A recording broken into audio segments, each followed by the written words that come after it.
మీ Madhu report book page number 1తో మీ ముందుకు. మీకు ఎక్కడికైనా ప్రయాణం చేస్తున్నాగా అయితే ఆర్టీసీ వైపుకి వెళ్ళకండి. ప్రియమైన మా ప్రయాణికుల కోసం ప్రేమతో ప్రీతికరమైన ఆఫర్ 20% డిస్కౌంట్తో మీకు ఇస్తున్నాం, ఇచ్చేయండి అంటూ మిమ్మల్ని కొన్ని ప్రైవేట్ ట్రావెల్స్ బూడి కొట్టిస్తాయి. జాగ్రత్త.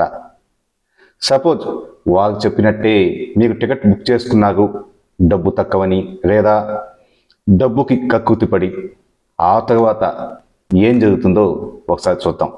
మీకు వసతి లేని ఒక పనికి మారిన ప్రాంతంలో బస్సు బయలుదేరుతుంది.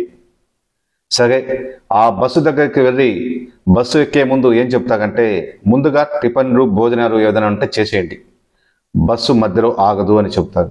సరే, ఏదో తినేసి బస్సు ఎక్కాము, 15 గంటల బస్సు ప్రయాణం, 5 గంటలకో 6 గంటలకో మధ్యలో ఆకలింది, అప్పుడు పరిస్థితి ఏంటి?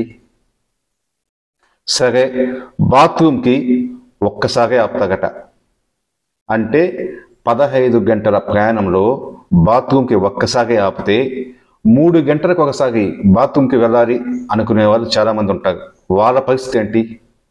సరే, ఆ ఒక్క చోటు కూడా ఎక్కడ నిలుపుతారో తెలుసా? ఒక టీ కొట్టు దగ్గర నిలుపుతారు. అక్కడ మగవాళ్ళు అయితే బహిరంగంగా మూత్ర విసర్జన చేసుకుంటారు. సరే, ఆడవాళ్ళ పరిస్థితి ఏంటి? ఇకపోతే బస్సుకు ఏసీ ఉండదు, బస్సులో నిటారుగా పడుకుందామంటే సీటు వంగదు, బస్సు పాడైపోయిందనుకో బస్సు రెడీ అయ్యేదాకా అది ఒక్క రోజైనా సరే అక్కడే పడి ఉండాల్సిందే. కర్మగారి బస్సుకు ఏదైనా ప్రమాదం జరిగితే చెప్పుకోవడానికి దిక్కు కూడా ఉండదు. వాళ్ళ నుంచి అయితే ఎటువంటి రెస్పాన్స్ అసలు ఉండదు.